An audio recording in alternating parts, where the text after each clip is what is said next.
شروع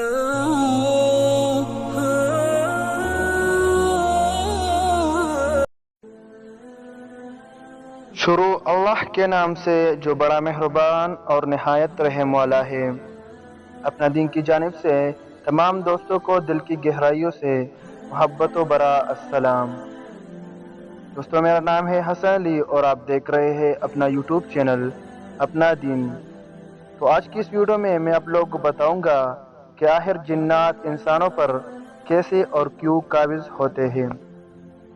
ناظرین، اللہ تعالیٰ نے اس کائنات میں کئی عالم تخلیق کیے۔ اس کرۂ ارض پر دو ایسی مخلوقات ہیں جن کی ہدایت کے لیے اللہ تعالیٰ نے 1,24,000 انبیاء کرام اور رسول مبعوث فرمائے۔ ان کے لیے اللہ تعالیٰ نے سزا و جزا کا تصور پیش کیا، یعنی یوم آخرت۔ اللہ تعالیٰ کی یہ دو مخلوقات انسان اور جن ہے۔ جنات کی دنیا اسرار کے پردے میں چھپی رہتی ہے۔ جنات انسانوں کی نظروں سے پوشیدہ کر دی گئی ہے۔ زمین پر انسان کو اتارنے سے قبل اللہ تعالیٰ نے فرشتوں کے ذریعے جنات کو مختلف جزائر اور ویران جگہوں پر منتقل کیا۔ روایات میں آتا ہے کہ انسان کو زمین پر اتارنے سے قبل اللہ تعالیٰ نے فرشتوں کے سردار ابلیس کو بارگاہ میں طلب فرمایا۔ ابلیس جنات میں سے تھا اور آگ سے پیدا کیا گیا تھا اور اللہ کی نہایت برگزیدہ فرشتوں میں شمار ہوتا تھا۔ اس کو رب تعالیٰ نے اس قدر علم عطا کر رکھا تھا کہ وہ اس علم کی بنیاد پر فرشتوں کا سردار بنا۔ ابلیس کو حکم دیا گیا کہ فرشتوں کی ایک جماعت کے ساتھ زمین پر اترو، اور جنات جو زمین پر فساد اور لڑائی جھگڑوں میں مشغول ہے، انہیں ویران جزائر اور پہاڑی غاروں میں قید کر دیا جائے، جو ایک خاص مقررہ وقت تک وہاں قید رہیں گے۔ ابلیس بارگاہ الہی سے حکم لے کر فرشتوں کی ایک جماعت کے ساتھ زمین پر اترا، اور جنات کو نہایت قلیل وقت میں مختلف ویران جزائر اور پہاڑی غاروں اور ویرانوں میں قید کر دیا گیا، جو ایک روایت کے مطابق حضرت سلیمان علیہ السلام کے دور تک قید میں رہے، اور پھر مشیت ربی کے تخت انہیں آزادی ملی اور وہ دنیا میں چلنے پھرنے لگے۔ جنات کو قید کرنے کے بعد عرش الہی تک ابلیس کا فرشتوں کی جماعت کے ساتھ سفر شروع ہوا۔ دوران سفر ابلیس کے دل میں غرور اور تکبر نے سر اٹھایا، اور اس نے نہایت قلیل وقت میں نہایت طاقتور جنات کو قید کرنے سے متعلق غرور کیا۔ اس کی خبر اللہ تعالیٰ کو تو ہو گئی، مگر دیگر فرشتے اس سے بے خبر رہے۔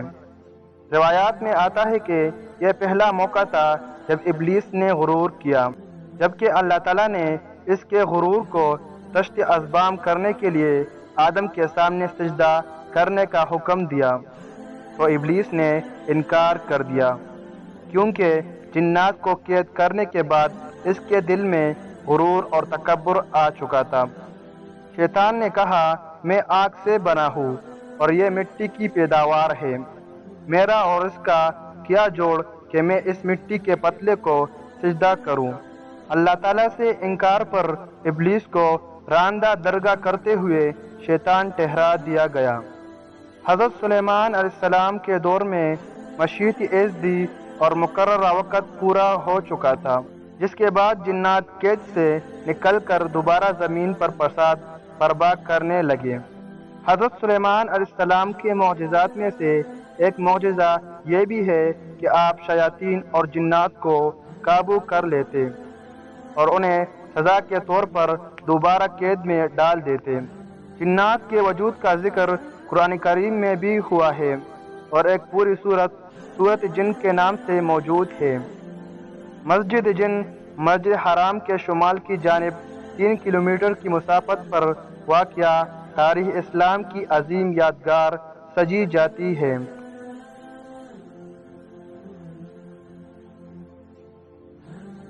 کتب تاریخ میں اس کی شہرت کے اور بھی کئی واقعات ملتے ہیں، تاہم اس کی سب سے بڑی شہرت یہاں پر نبی کریم صلی اللہ علیہ وآلہ وسلم کے ہاتھ پر جنات کی ایک جماعت کا قبول اسلام کا واقعہ بیان کرتے ہیں۔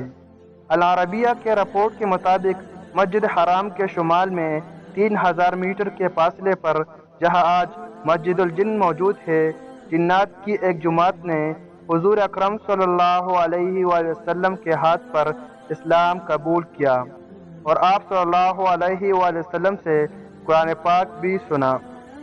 اس موقع پر آپ صلی اللہ علیہ وآلہ وسلم نے جنات کے سوالوں کے جواب دیے۔ مستند تاریخی مصادر اور کتب سیر سے معلوم ہوتا ہے کہ ایک بار آپ جلیل القدر صحابی عبداللہ بن مسعود رضی اللہ تعالیٰ عنہ کو ہمراہ لیے رات کے وقت اس جگہ پہنچے۔ آپ نے عبداللہ بن مسعود رضی اللہ تعالیٰ عنہ کو ایک خاص مقام سے آگے بڑھنے سے منع فرمایا تاکہ کہیں جنات انہیں نقصان نہ پہنچا دے۔ پھر آپ کی ملاقات جنات کی ایک گروپ سے ہوئی جنہوں نے اسلام قبول کیا اور آپ سے اسلامی تعلیمات حاصل کرنے کے بعد واپس چلے گئے۔ قرآن پاک کی سورۃ الجن وحی اور اسی واقعے کے تناظر میں نازل ہوئی۔ بعد ازاں اسی مناسبت سے وہاں ایک وسیع و عریض مسجد تعمیر کی گئی جسے مسجد الجن کا نام دیا گیا۔ مرور زمانہ کے ساتھ مسجد کی تعمیر و مرمت کے دوران اس کے ڈیزائن بدلتے رہے، مگر اس کے قیام کا واقعہ آج تک مسلمانوں کے دلوں میں تازہ ہے۔ الحرمین اور شریفین کی زیارت کا شرف حاصل کرنے والے مسجد الجن کی زیارت بھی کرتے ہیں۔ ماہ سیام میں یہاں افطار کا خصوصی انتظار کیا جاتا ہے، جہاں دنیا بھر سے آئے زائرین اور معتمرین عقیدت و احترام کے ساتھ اس مسجد میں حاضر ہوتے، عبادت کرتے اور افطار میں شرکت کرتے ہیں۔ جنات کے انسانوں پر اثر انداز ہونے کے واقعات بھی آئے روز ہمارے مشاہدے میں آتے ہیں۔ یہ انسانی جسم میں داخل ہو کر اس سے عجیب و غریب حرکات کرواتے ہیں۔ اس کے پیچھے چند عوامل کارفرما ہوتے ہیں۔ جنات کیسے انسانی جسم پر حاوی ہوتے ہیں، یہ ایک ایسا سوال ہے جو عام آدمی نہیں جانتا۔ ابن تیمیہ کے مطابق انسان جب نیکی سے غافل ہو کر برائی کی جانب راغب ہوتا ہے تو بد اثرات سے متاثر ہونے کا خطرہ بھی بڑھ جاتا ہے۔ حوث پرستی اور فحاشی کی حالت میں بھی برائی انسان پر غالب آ جاتی ہے اور ایسے میں جنات جسم میں داخل ہو سکتے ہیں۔ جن بھی کئی معاملات میں انسانوں کی طرح ہوتے ہیں، وہ پسندیدگی و ناپسندیدگی اور اچائی یا برائی جیسے جذبات بھی رکھتے ہیں۔